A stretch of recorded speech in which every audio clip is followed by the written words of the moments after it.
गर्व, अभिमान और अहंकार, ये तीनों सुनने में एक जैसे लगते हैं, परंतु तीनों का अर्थ भिन्न होता है और परिणाम भी। तीनों का आरंभ प्रेम से होता है। स्वयं से प्रेम, परिश्रम हमारे मन में गर्व को जन्म देता है और सफलता अभिमान जगाती है। यहां तक ठीक है, परंतु जब ये भावना अहंकार बन जाती है तब वो समस्या बन जाती है, क्योंकि सबसे बुरा अंत अहंकारी का ही होता है। परंतु मनुष्य के लिए पहेली यही है कि पहचाना कैसे जाए कि अहंकार जग गया है और उसका दमन आवश्यक है। इसका उत्तर मैं नहीं, आपका मन देगा। जब तक आप स्वयं से प्रसन्न हैं, जब तक आप सबसे ऊंचा उठने का प्रयास कर रहे हैं, तब तक ठीक है। परंतु जब आपके मन में दूसरों को नीचा समझने का भाव आ जाए तो सावधान हो जाइए, क्योंकि यही अहंकार है जो वास्तव में आपको हीन कर रहा है। क्षमा कीजिए केशव कि मैं आपके इस निमंत्रण को अस्वीकार कर रहा हूं।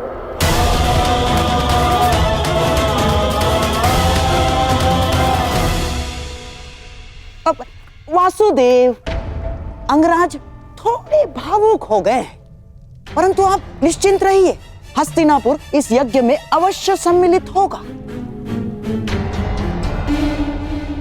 मुझे आपके आगमन की प्रतीक्षा रहेगी गांधार नरेश।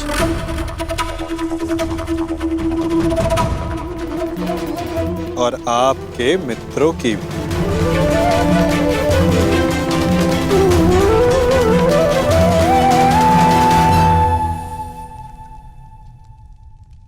बुआ, बहुत लंबी यात्रा से आया हूं, भूख लगी है।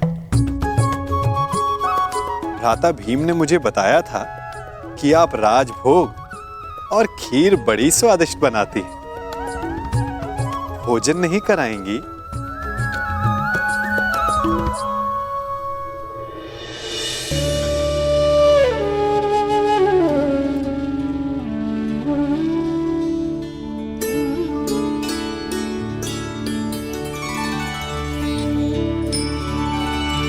आनंद आ गया बुआ।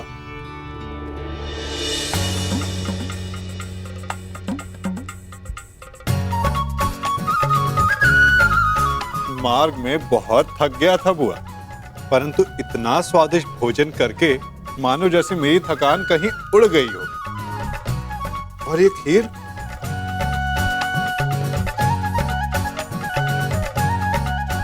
ये खीर तो बहुत ही स्वादिष्ट है बुआ।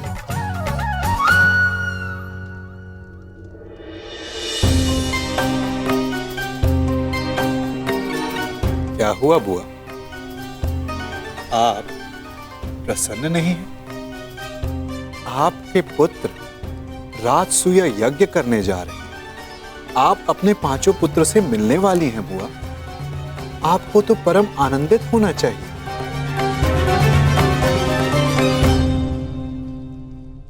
हाँ कृष्ण, बस एक ही दुख है, मेरा ज्येष्ठ पुत्र इस प्रायोजन में सम्मिलित नहीं हो पाएगा।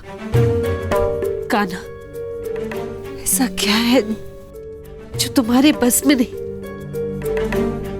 क्या तुम कर्ण को इंद्रप्रस्थ ले आ सकते हो?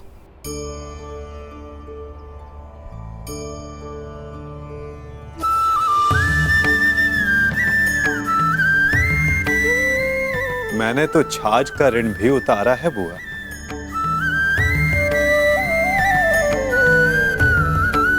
और आपने इतनी मीठी खीर खिलाई है तो प्रयास अवश्य करूंगा कि इसका ऋण भी उतार सकूं। आपका ज्येष्ठ पुत्र अपने 5 अनुजों के साथ इस राजसूय यज्ञ के आयोजन में सम्मिलित हो सके।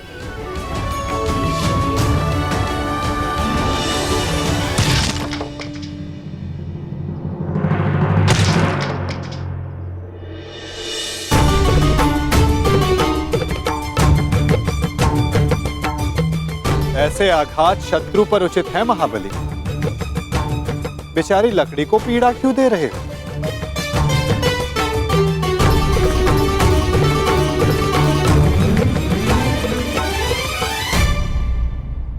क्योंकि मैं अपने शत्रु पर आघात नहीं कर सकता, इसलिए मैं अपना शोभ इन लकड़ियों पर निकाल रहा हूं।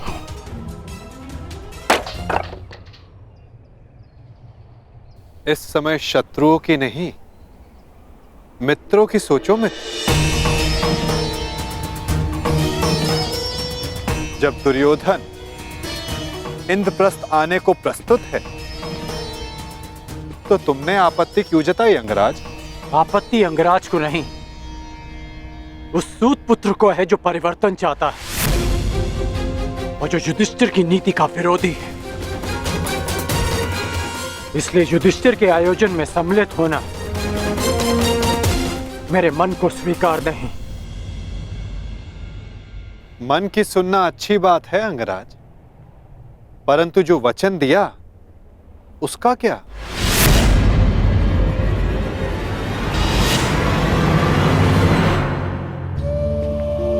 पांडवों की अनुपस्थिति में बुआ कुंती की रक्षा करने का वचन तुमने स्वयं को ही दिया था ना, वो नहीं निभाओगे?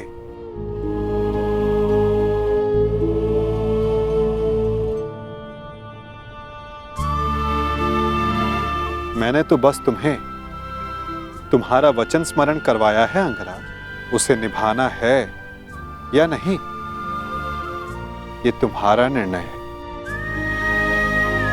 क्योंकि मनुष्य का भविष्य उसके चयन पर निर्भर है।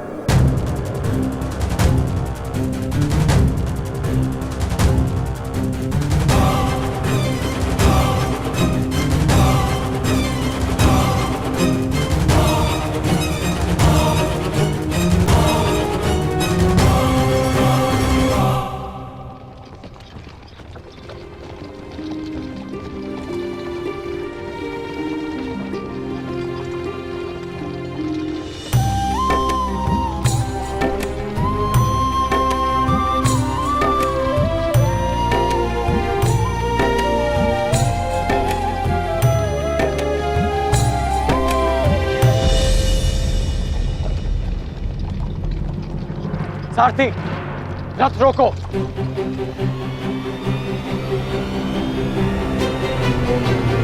त्रिकर्ण, हम यहां क्यों रुके?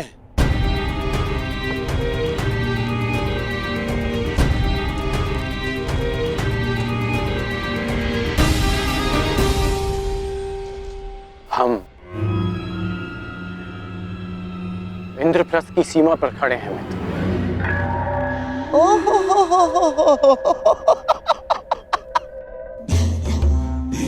ये है इंद्रप्रस्थ जिसकी प्रशंसा करते करते उस वासुदेव की जीवा थक नहीं रही थी।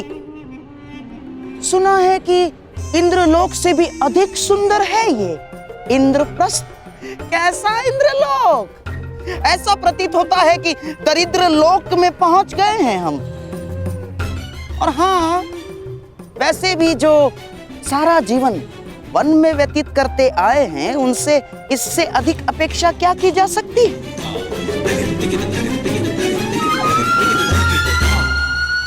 अब तो हस्तिनापुर संदेश भिजवाकर गुप्तचरों को ही बुलाना होगा कि वो जाकर खोजें कि किस गुफा में पांडवों ने अपना साम्राज्य स्थापित किया है। चलो मेरे होने वाले सम्राट, चलो लौट चलते हैं। महाराज को भी इंद्रप्रस्थ की भव्यता के विषय में, सुंदरता के विषय में पता चलना चाहिए ना। आओ। रुकिए गांधार नरेश।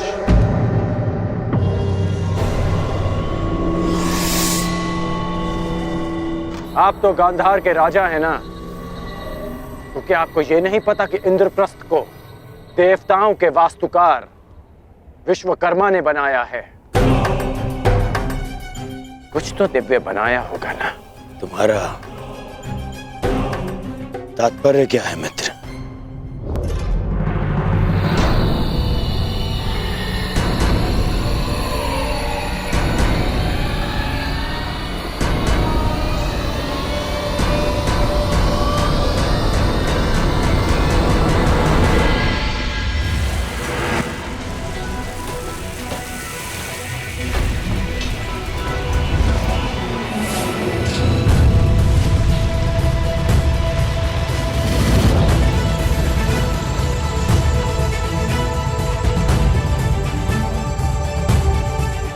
वो रहा इंद्रप्रस्थ मित्र।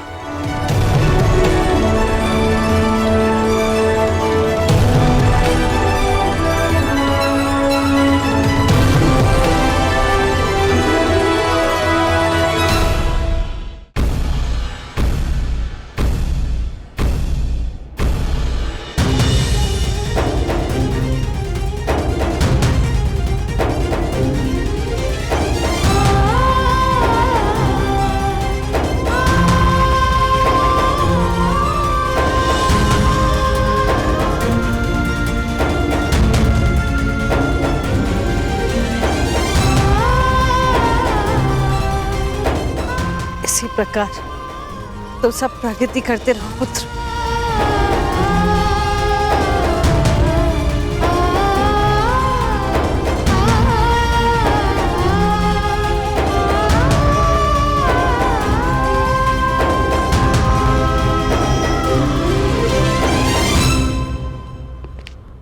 धन्यवाद मित्र, बुआ को अपने साथ लाने के लिए। धन्यवाद स्वीकार नहीं कर सकता वासुदेव। मैं यहाँ केवल अपना वचन निभाने आया हूँ। कारण कुछ भी हो मित्र, परंतु इस समय तुम पांडवों के अतिथि बन ही गए। अब सत्कार तो स्वीकारना पड़ेगा ही।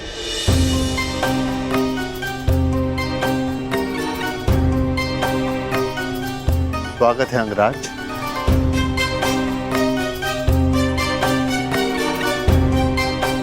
इंद्रप्रस्थ आपका अभिवादन करता है।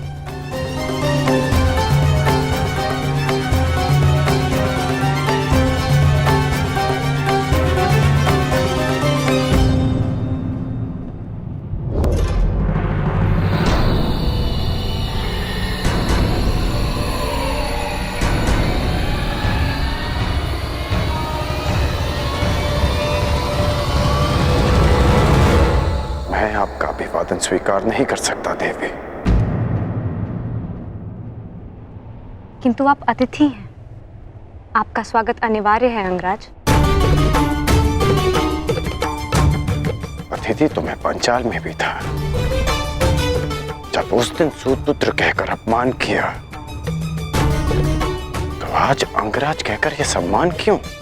क्योंकि उस दिन आप अनामंत्रित थे, परंतु आज आप निमंत्रण पर आए हैं। राजकुल की परंपरा कदाचित मैं कभी नहीं समझ पाऊंगा। आप सब जब चाहे नियम तोड़ मरोड़ लेते हैं, परंतु एक योद्धा के लिए एक नियम कभी नहीं बदलता कि वो ना कभी हार स्वीकारता है और ना अपमान।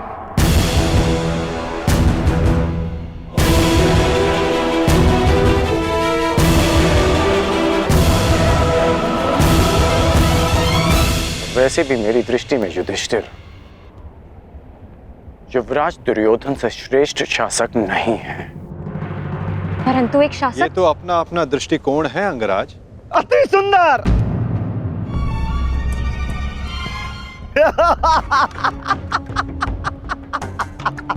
एक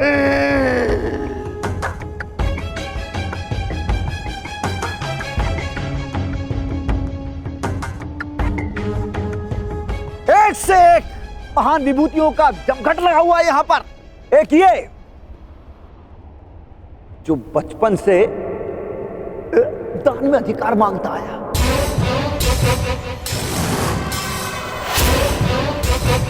और ये बचपन से ही सब कुछ छल से चुराता आया,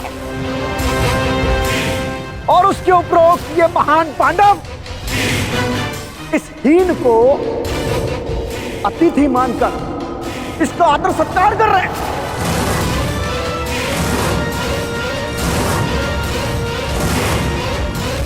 सावधान छेदी नरेश। शांत हो जाओ विकोदर।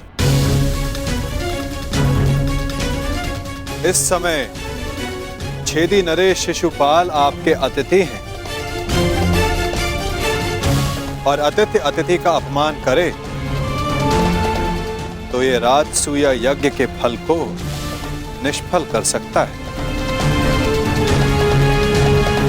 परंतु स्मरण रहे शिशुपाल, मैं अतिथि के बंधन में नहीं बंधा हुआ हूं। परंतु मैं छेदी नरेश शिशुपाल सभी बंधनों से मुक्त हूं। तेरे अतिरिक्त मेरा कोई वध नहीं कर सकता। अपने मामा का वध करने वाला रणछोड़, थोड़े बंधन में तो तू बंधा हुआ है।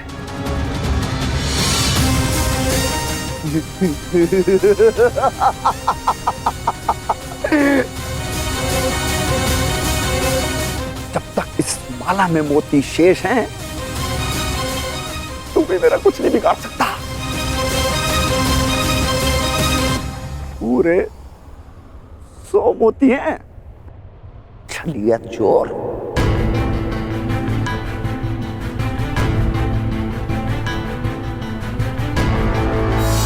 नहीं शिशुपाल, अब केवल 99 रह गए, और जैसे ही ये सारे मोती समाप्त हुए, तुम्हारे 100 अपराध भी पूरे हो जाएंगे और समाप्त भी। ऐसा अवसर मैं तुझे नहीं दूंगा। स्त्रियों के वस्त्र चुराने वाले। शिशुपाल, वरदान यह है कि तुम्हारा कोई वध नहीं कर सकता, परंतु मर्यादा का उल्लंघन किया तो कहीं ऐसा न हो कि तुम्हारा वध करने वाले को भी तुम पर दया आ जाए।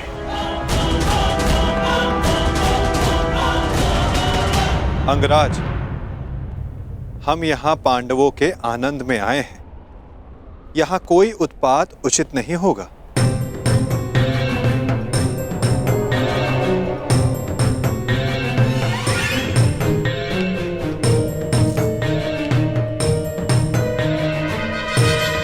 स्वागत स्वीकार करो शिशुपाल।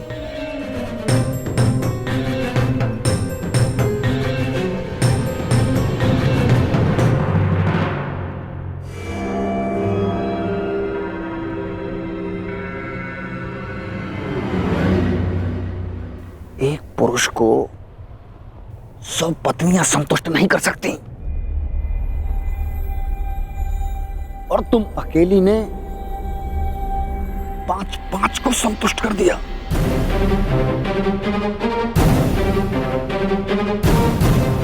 अद्भुत।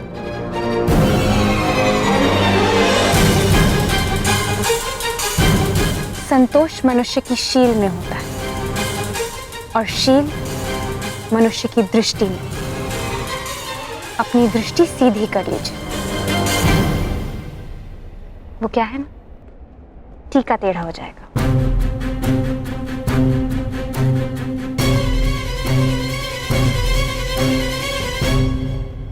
देख रहे हो मेरे होने वाले सम्राट? अब आएगा यहाँ आनंद।